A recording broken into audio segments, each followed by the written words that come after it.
France Inter,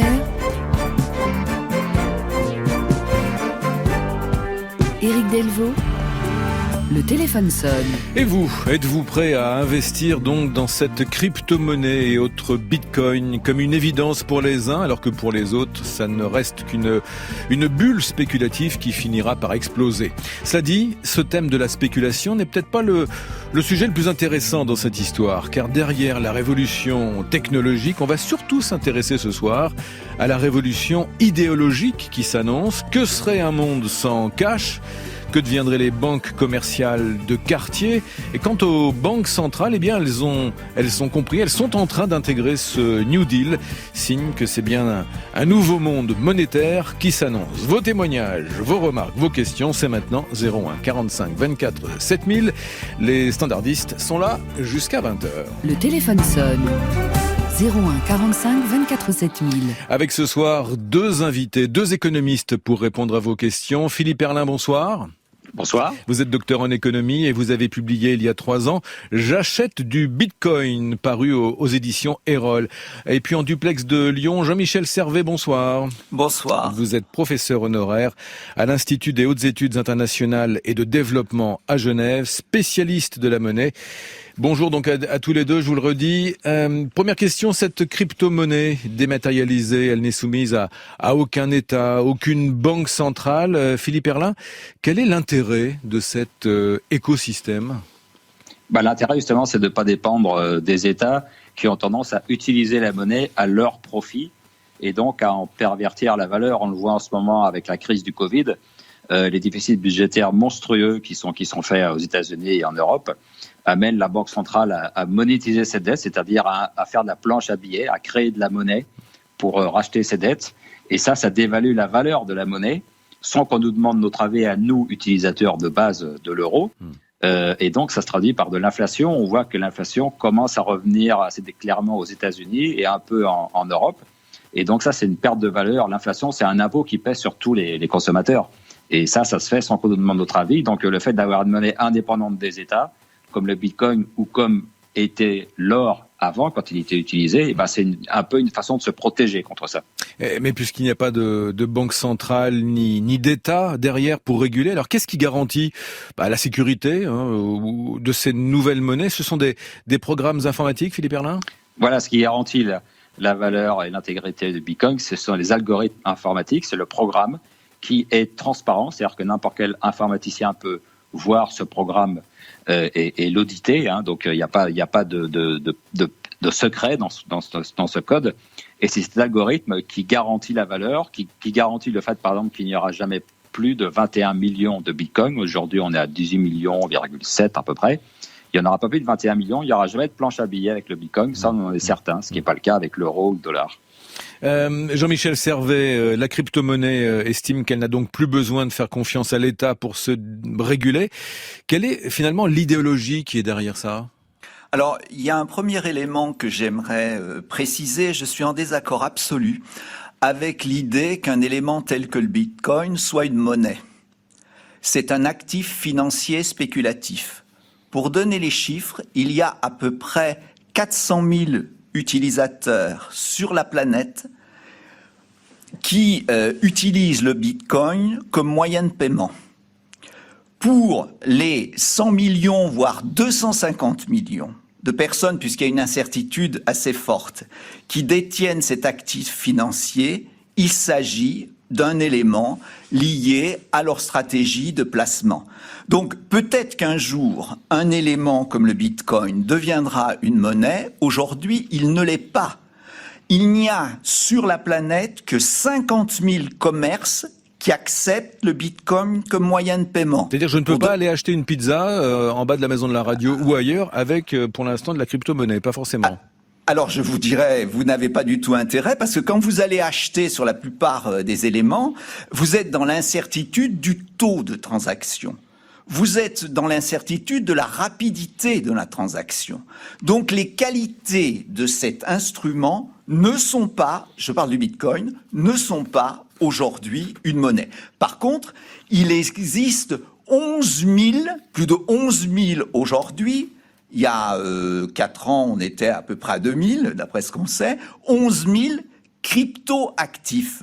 Donc il y en a qui sont effectivement des monnaies locales, utilisent des mécanismes de blockchain. On a un exemple assez amusant de crypto-monnaie dans une université de Corée du Sud, où quand les étudiants vont dans un certain toilette, on récupère le résultat, si j'en dis, de leur défécation, et on leur donne une carte avec laquelle ils peuvent acheter des fruits, ils peuvent acheter des livres, etc. Et là, on a effectivement un moyen de paiement. Mais l'affirmation qu'il s'agit actuellement d'une monnaie me paraît absolument fausse, c'est-à-dire qu'on confond un avenir possible et l'usage qui en est fait aujourd'hui. C'est-à-dire que cette crypto-monnaie, enfin cet actif financier spéculatif pour l'instant, c'est donc essentiellement, vous le rappelez, de la spéculation. Les actes d'achat sont encore assez limités, vous le dites. Ça veut dire que ça va rester encore longtemps fondé sur la seule spéculation, selon vous ? Alors, pour ce qui me concerne, ça dépend si vous me parlez du Bitcoin ou si vous parlez de quelques-unes des autres crypto-actifs existants. Le principal, le Bitcoin pour l'instant. Alors, le Bitcoin, il ne remplit pas aujourd'hui les qualités pour être une monnaie, et notamment un des éléments est la fluctuation considérable de son cours. Quand vous avez un cours qui varie comme la nuit dernière, et il n'y a pas de cours officiel en plus, c'est affiché sur des plateformes, etc., mais vous avez un cours qui dans la nuit, même pas sur quelques heures, 3-4 heures, varie de 3%, est-ce que vous vous imaginez faire vos courses avec un instrument de ce type enfin, je veux dire, c'est dont on ne sait pas à l'instant T ce qu'il représente, quoi. C'est voilà. Ça le problème. Et il y a d'autres. Alors, on annonce depuis 3 ans que l'Ethereum va changer de processus de minage. Alors, l'Ethereum, on va en parler un peu plus tard de toutes ces monnaies. C'est un peu, on va éviter de faire un débat de spécialistes. Les auditeurs ont la parole. J'ai au téléphone sonne de France Inter. On va aller au standard justement avec au 01 45 24 7000 Cyril qui nous appelle d'Auvergne. Bonsoir Cyril. Bonsoir, merci de prendre ma question. Avec plaisir. Ou plutôt ma remarque. Je voulais dire que les crypto-monnaies, pour moi, c'est un moyen très pratique d'envoyer de l'argent à sa famille à l'étranger. Par exemple, dans des pays comme le Liban ou en Amérique du Sud où les monnaies sont complètement démonétisées, justement, et où les monnaies locales n'ont aucune valeur et aucune sécurité. Sans passer par Western Union, par exemple. Plutôt que de passer par des institutions, des banques, avec une simple application mobile, comme moi j'utilise Dopamine, mais il y en a beaucoup, on peut envoyer comme ça à sa famille, à l'étranger, des sommes d'argent régulières, avec très très peu de frais, sans intermédiaire, en toute sécurité, et c'est quand même un confort de vie ça change quand même beaucoup de choses pour les gens comme nous qui avons besoin de soutenir nos familles à l'étranger. Eh bien, merci pour cette remarque, Cyril. Je vais renvoyer la question à Philippe Herlin. Est-ce que cette monnaie dématérialisée, elle n'aurait pas surtout de sens auprès des pays, j'allais dire les plus pauvres, en s'adossant directement aux banques centrales, sans passer par les guichets locaux? Et là, je vais en venir dans un instant aux monnaies des banques centrales. Oui, enfin, pour répondre à l'intervenant précédent avec lequel je suis pas d'accord, c'est que en fait c'est une monnaie, ce sont les utilisateurs qui décident si c'est une monnaie ou pas. Alors nous en Europe, avec l'euro, on a une monnaie relativement stable, on n'a pas intérêt à payer en Bitcoin, c'est évident, mais il faut savoir qu'il y a de très nombreux pays dans le monde où la monnaie s'effondre, où ils subissent de l'inflation, où les banques sont en faillite comme au Liban, avec de l'hyperinflation comme au Venezuela, ou un système bancaire défaillant comme au Nigeria, et dans tous ces pays-là, en Amérique du Sud, de nombreux pays africains, on utilise beaucoup le Bitcoin et d'autres crypto-monnaies comme monnaie d'échange, parce que c'est beaucoup plus facile à utiliser. On est sûr de ne pas se faire voler par la banque. Donc, c'est utilisé comme moyen d'échange. Alors, c'est vrai que en Europe, aux États-Unis, le Bitcoin, c'est plus un placement financier, c'est vu comme ça. Mais bon, si un jour l'inflation se met à décoller, on utilisera peut-être le Bitcoin pour payer, pour faire ses courses. Voilà. Alors après, mais c'est pas que de la spéculation non plus, parce que il faut comprendre que si la valeur du Bitcoin augmente, c'est aussi parce qu'il y a un écosystème qui se développe. Alors il n'y a pas que Bitcoin, il y a Ethereum, il y a plein de crypto-monnaies qui ont chacune leur intérêt dans différents secteurs. Mais il y a un écosystème, il y a les entreprises qui se créent. Ça répond à des services. Comme par exemple l'auditeur tout à l'heure disait que ça lui permet d'envoyer de l'argent à sa famille à l'autre bout du monde très facilement avec des frais très réduits. Et ça, c'est un vrai service par rapport à ce qui existe aujourd'hui. Donc il y a un écosystème, il y a une économie qui se développe, et c'est aussi ça qui fait que la valeur du Bitcoin monte par-delà sa versatilité qui effectivement est très importante. Voilà. Alors au moment où les pièces sonnantes et trébuchantes, les billets sont en train de disparaître, est-ce que vous pensez que demain, cette monnaie électronique pourrait remplacer le cash? Je pose d'abord la question à Jean-Michel Servet, on verra ce qu'en pense Philippe Herlin dans un instant. Alors, sur ce qui vient d'être dit précédemment, j'aimerais rajouter un élément qui sont des statistiques. Par exemple, dans un pays autant en crise que le Liban, effectivement, le dollar, le bitcoin est utilisé. Quel est le pourcentage de la population libanaise dans cette crise qu'on peut difficilement imaginer dans un pays tel que le nôtre, la France? C'est 11%. Et donc, chaque fois qu'on regarde dans des pays, y compris en crise, comme le Nicaragua, comme tous ces pays-là, l'Argentine, etc., le pourcentage, je crois qu'en Argentine, c'est 5% de la population. Donc, allez nous expliquer que c'est un instrument commode, etc., même dans ces situations-là. Et j'ajouterais que c'est faire un peu de la collapsologie financière, que s'imaginer que les situations qui sont celles d'un pays tel que le Liban va se répandre sur l'ensemble de la planète. Alors, pour ce qui est du sans cash, alors ça dépend ce qu'on appelle le sans cash. Je crois qu'on va évoquer dans quelques instants les monnaies numériques de banque centrale. Dans un instant, oui. Voilà, ce sont des choses différentes. C'est-à-dire qu'il y a tout un tas de formes de sans cash. Le développement du sans cash par la Chine populaire n'a rien à voir avec le Bitcoin, et la Chine populaire combat actuellement, à la grande surprise de nombreux aficionados du Bitcoin, cet instrument est en train de mettre en place cet outil. Alors, sur le monde du sans cash, l'exemple qu'on nous donne souvent, c'est un des pays les plus avancés à la matière, est celui de la Suède. La Suède qui aurait fait marche arrière, tout de même, un peu. Exactement, c'est ce que je veux dire. Et pourquoi ils ont fait marche arrière? Pour donner de l'argent aux pauvres dans les rues. Alors, pas seulement sous cette forme-là, mais sur leur capacité de payer. C'est-à-dire que tout le monde, dans un pays, va y avoir 10, 15, 20% qui sont dans l'incapacité d'utiliser le sans cash.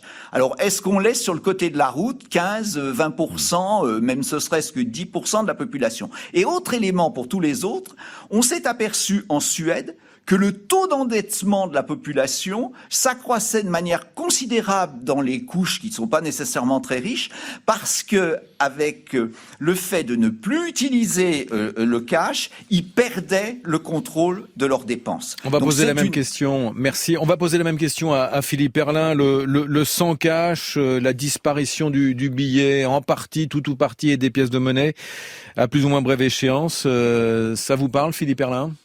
Oui, mais ce qu'il faut comprendre, c'est qu'en fait, le Bitcoin, c'est du cash sur Internet. C'est-à-dire, quand je donne un billet à quelqu'un, c'est de la main à la main, et la banque n'en sait rien. Mais la différence, pardon de vous couper, quand vous dites c'est la même chose, la différence, c'est que s'il n'y a plus de monnaie un jour sonnante et trébuchante, il risque de ne plus y avoir de banque non plus dans les quartiers, de banques commerciales, par exemple. Alors, plus de banque, mais je pourrais envoyer du Bitcoin à quelqu'un, et quand j'envoie du Bitcoin à quelqu'un, ça va directement de mon portefeuille sur mon smartphone à son portefeuille sur son smartphone. Donc, c'est exactement le même procédé du cash, alors que si je lui fais un virement par carte bancaire, ça va passer par la banque, et donc là, ça va être évidemment tracé, c'est différent, c'est centralisé.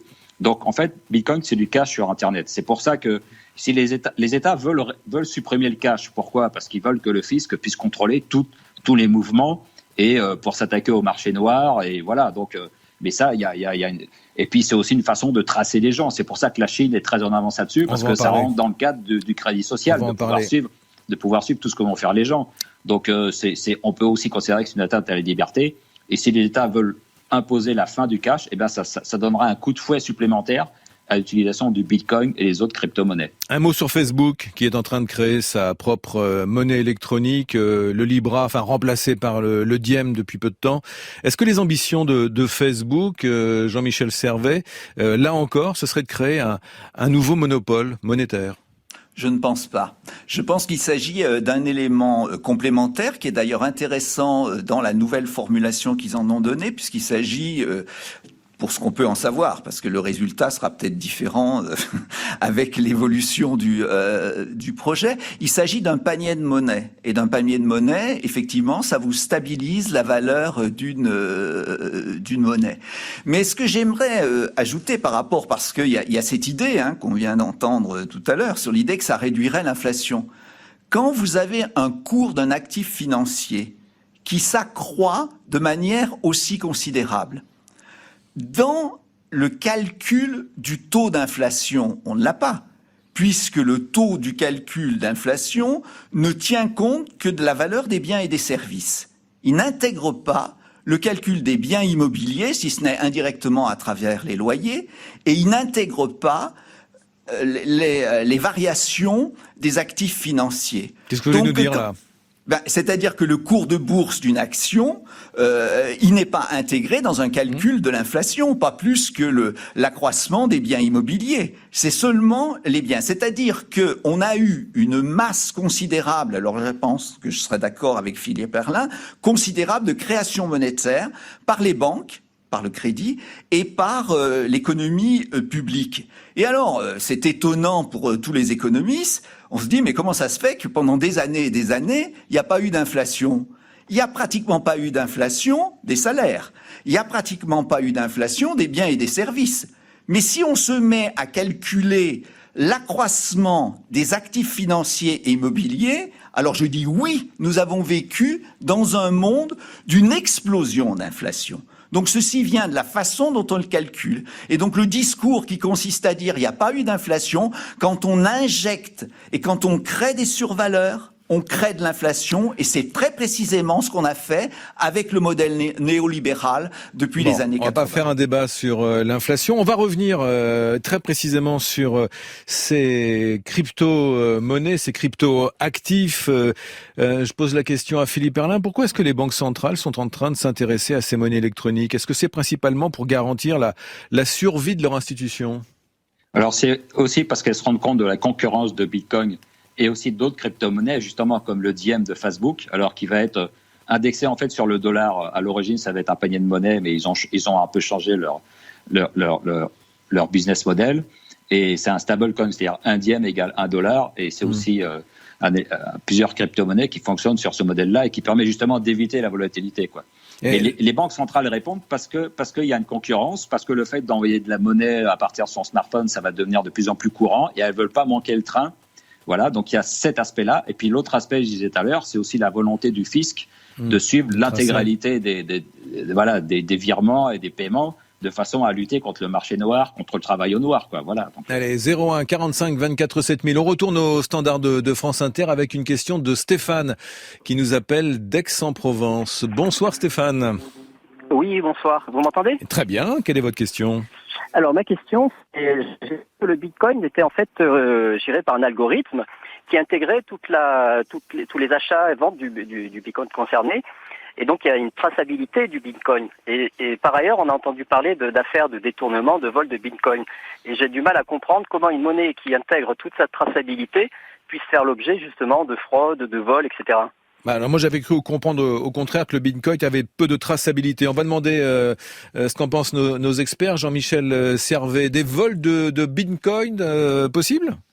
Alors, ils sont extrêmement fréquents, mais il y a aussi des attaques de banque. C'est sans doute la réponse qu'on va faire. Mais il existe différents types de malversations sur le Bitcoin, depuis 2009, 2013, etc., où ça commençait à apparaître. Une première façon de manipuler et qui s'est produit à 2 reprises au cours des 18 derniers mois en Afrique du Sud. C'est-à-dire que quelqu'un crée une plateforme. Les gens déposent leurs fonds pour acquérir des bitcoins et en fait, ceux qui gèrent la plateforme n'acquièrent aucun bitcoin. Et donc, quand quelqu'un demande la conversion, s'il y en a peu qui demandent, on leur verse les fonds accrus de la variation du cours et tout le monde paraît content. Et puis un jour, on apprend que les détenteurs de la plateforme, ils sont inexistants. Il y a un problème de ce type. Il y a 2 plateformes de ce type qui, au cours de l'année 2021, ont disparu en Turquie, par exemple. Donc ça, c'est une première modalité de disparition. Et puis, dans le même mécanisme de crypto et de Bitcoin. Il y a évidemment ce qu'on va appeler des hackers qui sont capables de pénétrer les systèmes, etc., et de détourner les fonds. Enfin, je veux dire, ça date pas d'ailleurs immédiatement d'aujourd'hui. J'ai une de mes collègues qui est professeur à l'école centrale et qui avait eu un mémoire d'étudiant il y a quelques années sur le Bitcoin. Donc, je lui dis, je l'ai vu la semaine dernière, je lui demande, mais alors qu'est-ce qu'ils sont devenus avec leur Bitcoin, les étudiants? Ah, ils se les sont fait tous prendre.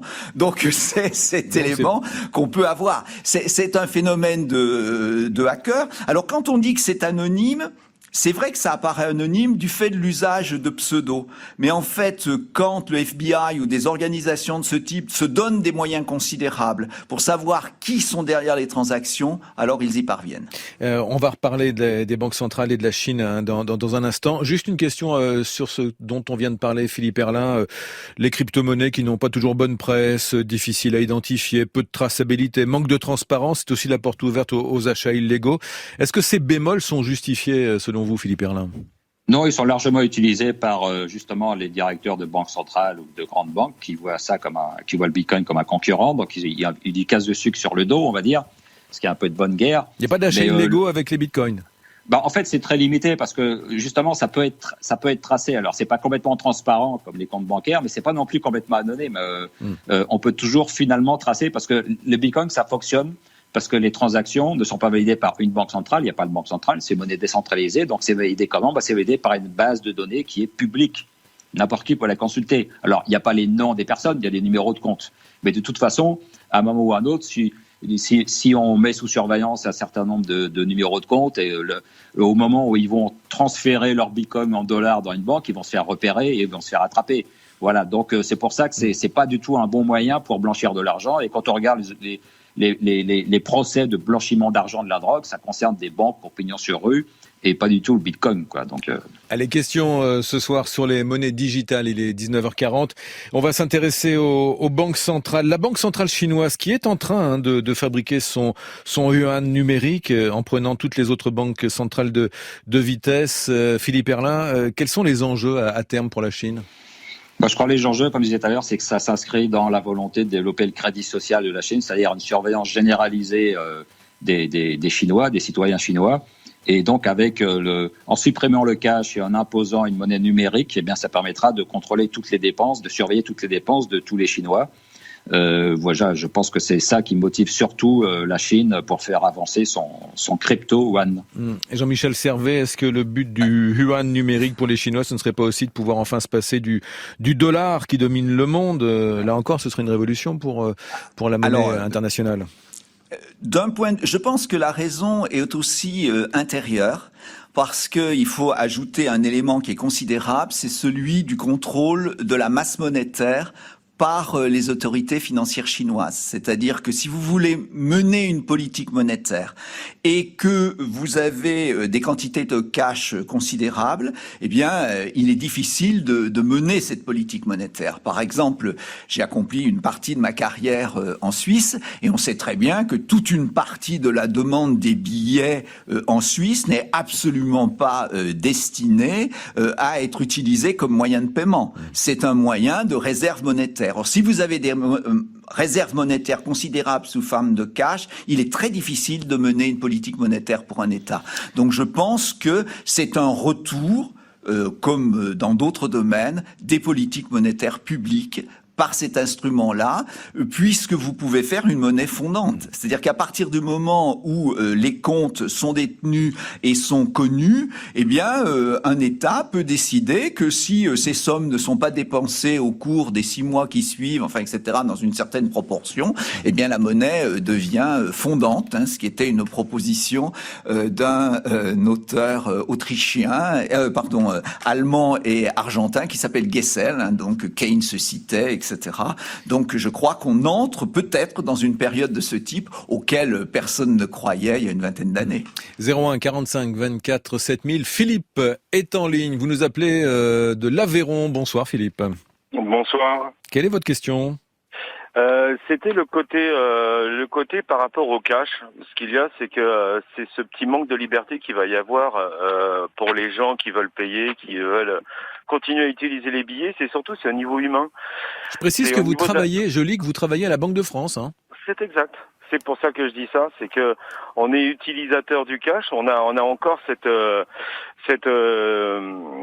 envie de garder le cash. Ce qu'il y a, c'est que il n'y a pas que la Banque de France, il n'y a pas que tous mes collègues qui travaillent sur la Banque de France, et il y a aussi les convoyeurs, il y a tout ça. C'est au niveau de la manne de l'ensemble des gens qui travaillent justement avec le cash, qui vont se retrouver mis de côté parce que le Covid a aidé à faire des paiements sans contact. On a surélevé le montant des transactions. Et ce qui me dérange vraiment, c'est que la monnaie numérique, ok, très bien, mais ce qu'il y a, c'est qu'il y a des gens qui vont se retrouver en difficulté, et c'est l'ensemble des banques qui n'utilisent plus le cash, et donc banques, convoyeurs, distributeurs, ça va fonctionner comment? On fait comment pour tous ces gens qui dépendent du cash? Philippe Herlin, la monnaie dématérialisée, ça va faire perdre des emplois, en créer aussi? Et la balance est plutôt pas en faveur des créations d'emplois, a priori? Alors, oui, c'est-à-dire, pour l'instant, ce qu'on voit, c'est que le secteur bancaire traditionnel perd des emplois, il ferme des agences parce que les gens passent de plus en plus par des applis. Et puis, le cash est de moins en moins utilisé de facto avec le paiement sans contact. Donc on est face à un secteur qui a un peu la sidérurgie actuelle, c'est-à-dire qu'elle risque de perdre beaucoup d'emplois, surtout qu'ils veulent pas. Ils s'opposent complètement à l'achat de crypto-monnaies par leurs clients, enfin en tout cas en France, alors qu'aux États-Unis, il faut savoir qu'il y a d'importants réseaux bancaires qui ont signé des partenariats de façon à ce que leurs clients puissent, s'ils le souhaitent, acheter des crypto-monnaies en passant par leur guichet. Les banques françaises refusent ça et donc elles se referment sur leur précaré, et ça, elles risquent de le payer assez cher dans les années qui viennent. Au standard de France Inter, je vois Michel de Besançon qui appelle. Bonsoir Michel. Bonsoir. Quelle est votre question?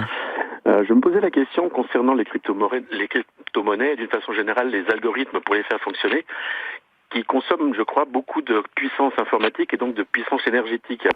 Est-ce que vous avez un chiffre à donner là-dessus? Est-ce que à long terme, ces crypto-monnaies et ces algorithmes pourront durer de façon indéfiniment, quoi? Jean-Michel Servet, les crypto-monnaies accusées d'être énergivores et pas du tout écologiques. Pour quelle raison? Je renvoie notre auditeur au dernier article que j'ai publié à l'Institut Rousseau. Il pourra le trouver par Google. Il est plus de 25 pages sont consacrées entièrement à cette question du coût énergétique. Vous y écrivez notamment que une transaction d'un bitcoin a une empreinte carbone équivalente à plus de 700 000 transferts monétaires par Visa. Pour quelle raison? C'est ce qu'on lit notamment, qui a été étudié de manière extrêmement précise par Cambridge. Pendant des années, les aficionados du Bitcoin ont nié cet élément-là. Aujourd'hui, il est reconnu et on nous parle d'alternatives, etc. Mais je pense qu'il faut avoir en tête que tous les instruments de paiement ont une empreinte environnementale, et y compris les pièces et les billets. Les pièces et les billets ont une empreinte environnementale importante parce que on utilise des camions blindés pour les transporter. Ça peut faire rire, mais c'est un des éléments de leur coût. En plus, on utilise des distributeurs qui fonctionnent 24 heures sur 24, 365 jours par an pour pouvoir retirer des billets. Au niveau européen, il y a une proposition qui a été faite d'ailleurs, que vous puissiez aller dans un commerce et que vous achetiez, je sais pas, pour 100 €, et vous payez 150 € et le commerçant vous rendrait 50 €. Et ça éviterait ce que je viens de dire sur le transport par camion blindé, etc. Donc, alors la particularité du Bitcoin, qui est pas la particularité de toutes les crypto-monnaies, c'est d'avoir un coût énergétique considérable du fait de son technique de blockchain, c'est-à-dire de transfert d'informations, de validation des opérations, et c'est considérable. Donc ça, c'est un élément qu'il faut avoir en tête. J'aimerais souligner un élément, parce qu'il y a du précédent auditeur venant de la Banque de France qui a souligné sur les monnaies, sur le cash. Il y a quelque chose de très important. Je suis aussi un spécialiste des monnaies locales complémentaires. Et ce qu'il y a de très intéressant de voir dans ces monnaies locales comme la gonette à Lyon, comme le Schko en Pays Basque, enfin, etc., eh bien, vous vous avez dans la population qui les utilise, on a, et ça me paraît être un transfert de paiement, etc., qui se fait par téléphone portable. Mais, y compris sur certaines avec des systèmes de blockchain, etc. Mais il y a une demande très forte pour avoir des billets. Ces billets sont extrêmement sécurisés, enfin, etc., qui sont faits par ces monnaies locales. Et ça veut dire que le billet correspond aussi à une certaine psychologie que désirent les populations. Donc ça, c'est un élément. Les nouvelles crypto-monnaies ont jusqu'à présent un coût énergétique, je dirais, considérable. Alors on nous explique, donc je le développe, je donne les exemples dans l'article de l'Institut Rousseau, que eh bien on recherche les coûts en quelque sorte de production les plus faibles, etc. C'est pas quelque chose qui de même nature que la recherche des coûts énergétiques et des empreintes. On va faire réagir Philippe Herlin à ce que vous dites. Cette monnaie Bitcoin pas écologique, ça vous parle pas trop, ça? Non, elle est pas. Alors c'est une consommation qui est importante mais qui est pas considérable, qui n'est pas proportionnelle au nombre de transactions et à la valeur des transactions. Donc on peut tout à fait avoir un Bitcoin qui grandit sans que la consommation augmente. Et puis il faut savoir que la très large majorité de la consommation d'énergie de Bitcoin vient d'énergie renouvelable. Pour une raison très simple, c'est que les énergies renouvelables ne sont pas pilotables, donc elles font de l'électricité à des moments où on n'en a parfois pas besoin. Quand les lacs de retenue des barrages hydroélectriques sont pleins ou quand les éoliennes tournent, il n'y a pas forcément de demande en face. Mais l'avantage du Bitcoin, c'est que lui, il fonctionne 24 heures sur 24, 365 jours sur 365 jours. Et donc, à ce moment-là, il peut venir comme client. Mais les blockchains ne sont pas gros consommateurs d'énergie tout de de même pour développer tout ça? Alors si, mais c'est pour ça que les bitcoins, enfin les mineurs s'installent près des barrages hydroélectriques ou des panneaux solaires, et donc ils contribuent à rentabiliser les énergies renouvelables. Bon. Et puis il faut savoir que c'est pas toutes les monnaies. Ça, c'est ce qu'on appelle la validation en preuve de travail. Donc ça concerne le bitcoin. Mais il faut savoir que la deuxième, justement, Ethereum, est en train de passer de la preuve de travail à la preuve de détention. Donc c'est un fonctionnement qui est différent et qui consomme nettement moins d'électricité. Et je dirais la plupart des crypto-monnaies maintenant fonctionne en preuve de détention, c'est-à-dire consomme extrêmement peu.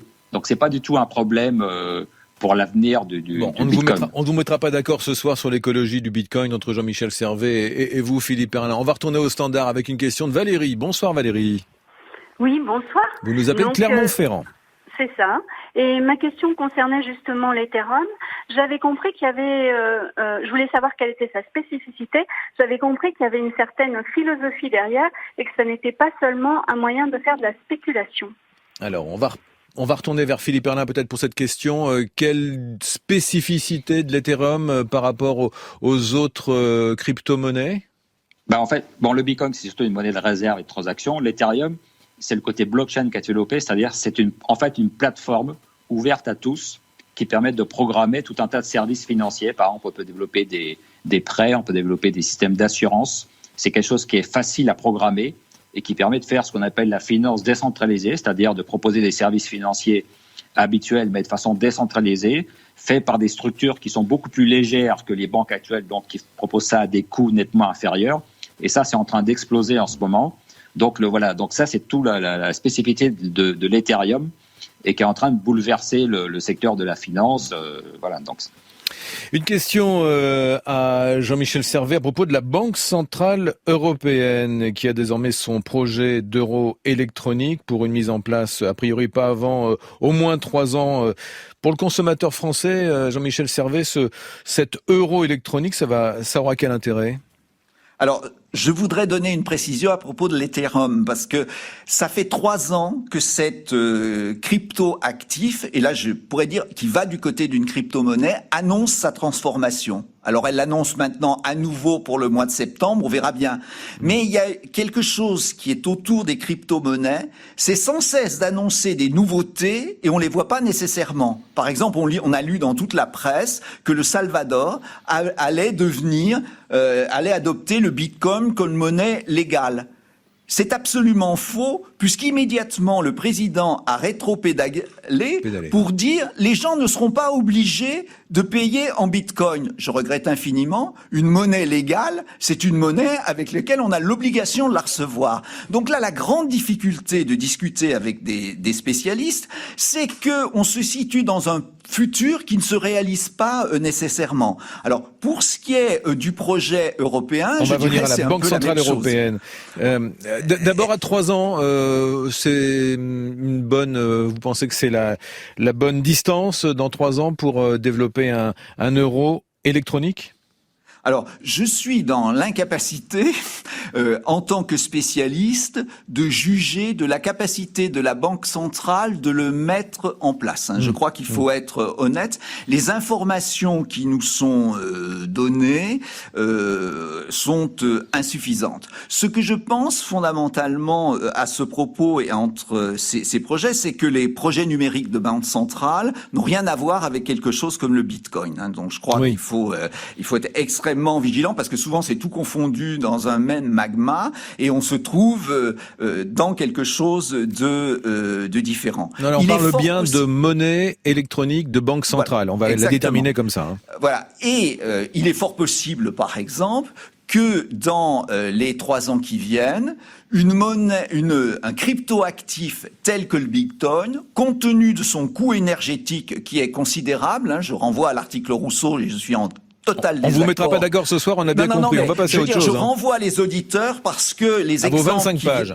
Voilà, ok, il y a 25 pages, je l'ai documenté pendant 6 mois et je dois dire parce que j'étais quand même assez agacé par les affirmations que je trouvais à ce propos, donc je suis allé lire. Chacun son point de vue ce soir. Non, mais je suis y compris allé faire traduire des textes du chinois pour voir comment ça se passait dans ces fameux barrages. Jean-Michel Servet, on quitte le domaine de l'écologie. On en revient, et je vais poser la question à Philippe Herlin. 7 euros électroniques, il n'arrive pas un peu tard. La Chine est loin devant nous. Il arrive tard et c'est tout le problème de l'Europe qui est en retard parce qu'il faut savoir que sur Internet on a loupé le coche. Les grands leaders mondiaux sont américains et chinois d'ailleurs. Il y a assez peu d'Européens et avec la blockchain on pouvait espérer refaire notre retard. D'autant qu'une grande partie des sociétés de blockchain d'ailleurs, notamment Ethereum, la deuxième, se trouve en Europe. Alors en Suisse, c'est pas l'Union européenne, mais ils se trouvent sur le territoire suisse. Donc ils sont proches. On peut les rencontrer, on peut les voir pour faire des business. Et malheureusement, l'Europe a une vision assez restrictive du développement des crypto-monnaies et elle fait tout pour empêcher les stablecoins. Donc ça, les stablecoins, c'est des monnaies et des crypto-monnaies qui sont liées à une monnaie existante. Par exemple, le TCR, l'USDT, qui est la troisième en volume. On va pas être trop technique parce qu'on va s'y perdre là. C'est contre-intuitif. Mais les stablecoins, justement, c'est pour dire ceux qui ont peur de la volatilité du Bitcoin, ils peuvent utiliser des crypto-monnaies qui sont reliées au dollar. Voilà. Et donc, comme ça permet de faire des transferts très facilement sans avoir le problème de la volatilité. Alors, les stablecoins sur le dollar, ils se développent, alors que les stablecoins sur l'euro sont complètement en retard. Et ça va provoquer un retard de l'écosystème des crypto-monnaies en Europe. Et ça, c'est très dommageable. Et donc, la BCE joue contre son camp et contre la construction, le développement économique des crypto-monnaies en Europe, et c'est vraiment regrettable. Question d'auditeur à propos des banques centrales qui émettraient leur monnaie digitale. Ça veut dire que nous aurions chacun un compte, non plus dans une banque locale, mais directement dans la banque centrale du continent de notre choix, Jean-Michel Servet ? Alors, je pense que la connaissance que nous avons des projets est insuffisante pour connaître les détails techniques. C'est mais que ce soit la Chine ou l'Europe, avoir une monnaie électronique, ça veut dire avoir un compte directement à la banque centrale. Alors ça pourrait être une possibilité, mais on peut aussi imaginer une déclinaison dans les banques commerciales de la chose. Donc l'incertitude est absolue quant à la réalisation du projet. Donc effectivement, l'un est possible, l'autre est aussi. Les conséquences ne sont pas les mêmes, mais il s'agit de monnaie numérique de banque et donc c'est un nouveau système de fonctionnement. Philippe Herlin, question rapide, réponse rapide. Pourquoi la Chine, qui passe pour être la première productrice mondiale d'actifs de crypto-monnaies, pourquoi est-ce qu'elle a finalement interdit cette industrie ? Est-ce que c'est pour préserver son yuan digital ? En fait, oui, elle était leader dans le minage de Bitcoin. Et je pense que c'est justement, il y a eu un arbitrage au sein du pouvoir du Parti communiste chinois pour dire on préfère laisser tomber un secteur économique qui a son importance pour aller vers le contrôle social de la population. Et je pense que c'est ça à quoi on a assisté, c'est-à-dire les entreprises de minage qui doivent en grande partie quitter la Chine, elles déménagent, et puis l'avancement du crypto yuan. Donc c'est une volonté de contrôle social qui a pris le dessus sur l'aspect purement économique. Allez, en 10 secondes, est-ce que c'est bien toujours le cours du Bitcoin qui donne le là et qui entraîne le cours des autres crypto-monnaies? Réponse en quelques secondes. Oui, absolument, parce que c'est la première en volume. Donc elle donne le là. Maintenant, l'Ethereum, depuis le début de l'année, a grimpé beaucoup plus que le Bitcoin. Donc il y a aussi la possibilité de faire des... Voilà. Merci à tous les deux d'être venus éclairer nos lanternes ce soir sur ces monnaies, ces actifs financiers spéculatifs et les crypto-actifs, toutes ces monnaies dont on parlera évidemment encore dans les prochains jours et les prochaines semaines sur France Inter, évidemment. Merci à Philippe Herlin, Jean-Michel Servet en duplex de Lyon. Merci aussi à Chantal Nouvelot dans les studios de Radio France Lyon pour le duplex. À la technique ce soir, il y avait Loïc Frapso. C'est Tristan Gratalon.